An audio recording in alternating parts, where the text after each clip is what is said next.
Alright. We're about to go live.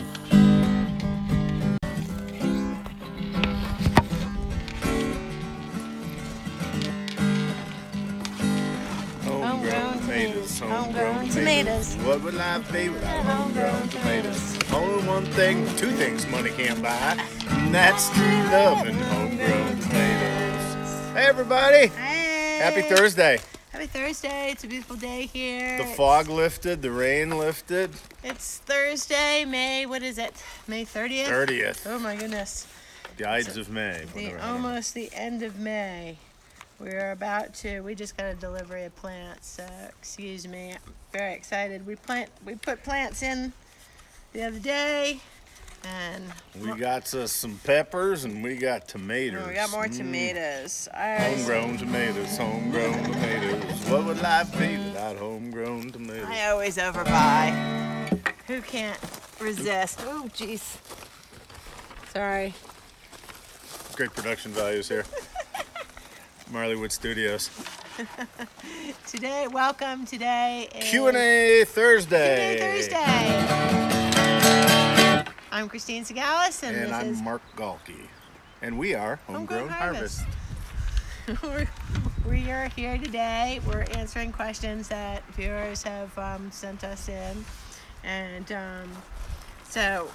Still waiting to hear from Mr. Richard Fader from Fort Lee, New Jersey. Saturday Night Live, shout out. If you don't remember, you ain't old enough. Anyway, so the first is I'm a beginner and I have no idea where to begin. I'd like to start a garden and grow some food.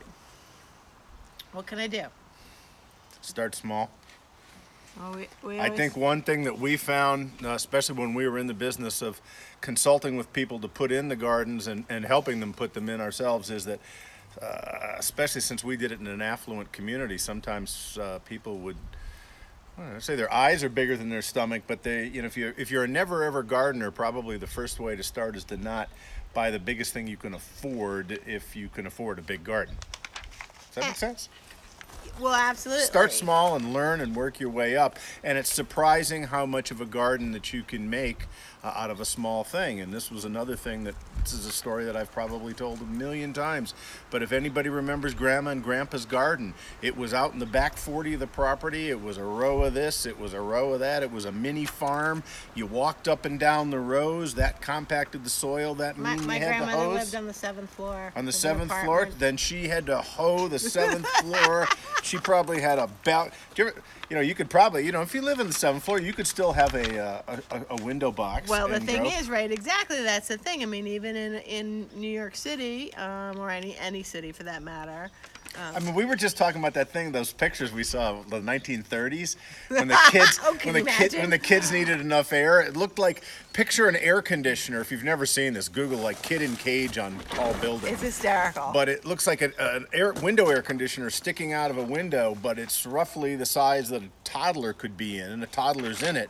And it's up on the 25th or 26th, New York City. They thought kids had to get air, city kids, so that's how they'd stick them out there in the gerbil some cage. Vitamin D. You get your vitamin D. Vitamin D is very important, so it's always good to get your vitamin D, and that's one of the great things about gardening. Being outside. Because it gets you outside. But back to her question. How do I get started? Well, how do you get started? I said start small. Start small. So, whether it be a window box or a small container, or if you want, even just a small 4x4 garden, that would be the best way, and to grow from there. See what she did. But the other nice thing about that is you can always add on to a garden. You can always make them bigger, but the other thing, you can also have separate gardens. And we've talked a lot about not growing the same plants in the same families, in the same beds year after year. Yeah, if you have a big bed, you could separate them from one end to the other. But if you start small with one bed, then maybe add another. Oh, it's nice rotating. It makes it a lot easier to figure that out. Exactly. So our next question is, what should people know about gardening? Like that you wouldn't think right off the bat. Well, probably the easiest thing is that it's easier than people think it is. Right, I would agree with that. That it doesn't have to be as difficult as many people Well, again, think that if it your is.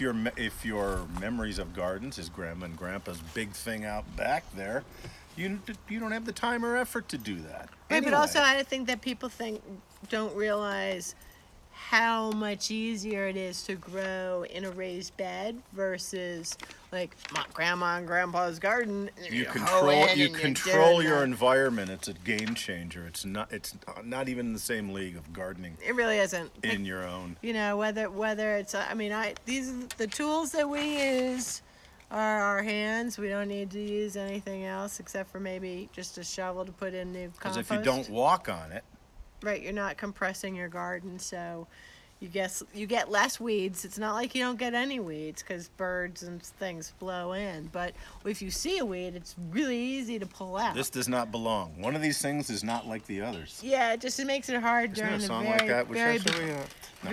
during the very beginning of the season. It's always One I of always these things is not like the others. One of these things just doesn't belong. Can you guess which thing is not like the other. Guess before I finish my song. So anyway, too bad we didn't have a visual of like a weed in a garden and you could pick it, but. Future, when the budget of the show increases, it'll be shocking, the animations and special effects, the CGI. So next question is, I'm interested in growing food, but I only have a hardscape area for space. What can I do? Well, you can use a container. Containers, it can grow, whether it be a grow bag or a grow box, or you could go aeroponic and use a tower garden. What's wrong? I was looking to see if we had one of the boxes with the reservoir in the bottom. Nope. They're all over there. Well, we have planters, and they have lots of people. You can buy them, but it's a planter that has a reservoir in the bottom. So I know a lot of people are used to seeing They're called grow boxes. grow boxes. People are used to seeing house plants that have a little bowl on the bottom to suck up water, to hold water. Well, this is a little bit more elaborate. It won't spill out. You can hold up to, some of the bigger ones will hold 4 or 5 gallons of water. So as the roots go down, they aerate through, and you can actually go away from your garden for a few days, a weekend, We and not actually have have to worry. some of those on our website, the Metro Grower by Nature's Footprint. So go to homegrownharvest.com. There's a little plug. So they have a little. It's our show. We can they're plug our show. They're small, so it's not too big. You can grow a whole bunch of stuff in it, though. And our last question is, I understand you can grow food in a container, but I don't know what size container to use.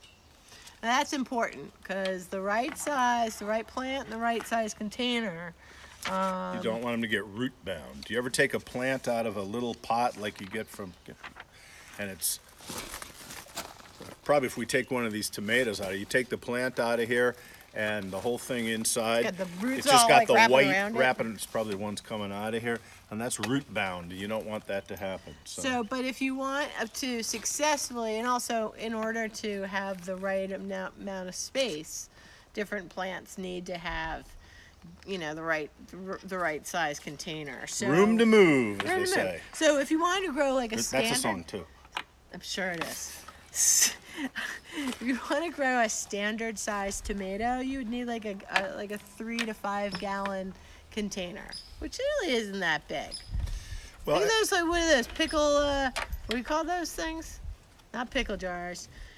The painters walk around with those cans. We got them. it's a 5 gallon bucket. Right, those 5 gallon. Well, as we've talked about before, we are instructors in the square foot gardening method, and if you were doing your garden in a strict square foot gardening grid where you had a foot, it all gridded out into 1 foot things, you'd have a tomato plant in a 12 inch by 12 inch, which is 1 cubic foot of soil.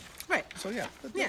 So, but and if you want to do smaller things like carrots or eggplants or peppers or squash, you only need a 2 to 5 gallon. I saw a house one time where they were growing tomatoes in recycling bins. I don't know where they got them all, but they probably went out on recycling day, followed the truck, and got all the empties. You can grow lettuce in anything. Matter of fact, hang on a second. And we pause for this. What size is it? Probably 8 to 20. 2022. What does this say? I don't have my glasses on. This says it's 17 and a half inch. So, But that's not deep enough for a tomato. not for tomatoes. I'm talking about I know. lettuce. I know. Talking about shallow stuff or greens, But I'm onions. saying that diameter, if it was deeper. No, I know. But we're talking about lettuce. So you don't need like a whole lot of space. Well, let us talk about lettuce. Growing lettuce. I mean, everybody was freaking out last summer about Romaine was a romaine killer. lettuce. What'd they say? Romaine lettuce killed more people than. Oh, never mind. Let's not get into anything like that. But Spinach. Grows lots of spinach in this. So basically, you don't need huge containers unless you want to grow the biggest container you'd need is a 5-gallon one. Unless you want to grow actually potatoes, which we showed you last week. I'll show you the potato sacks and how they're coming along. All right, so here, these are the 20-gallon. We grow the potatoes in here. You can see there's we got the beginnings. So we're gonna let that grow. Hey, thank you for joining us. You can see some other growth happening. It's always so playing exciting. background music. We didn't have to leave. I'm just giving you an accompaniment. No, I know. I was just like, I'm just wrapping it up and I'm showing them the garden and on the way. So that's it for this week's show. We're happy everybody came and joined us. If you have any questions, please let us know.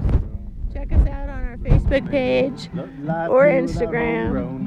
And definitely come visit us again. We'll be back. Now, I think we're going to have our next live broadcast next Tuesday, since Marky Mark is going to be en route and at sea at one point. So we will see you guys next Tuesday for our next show.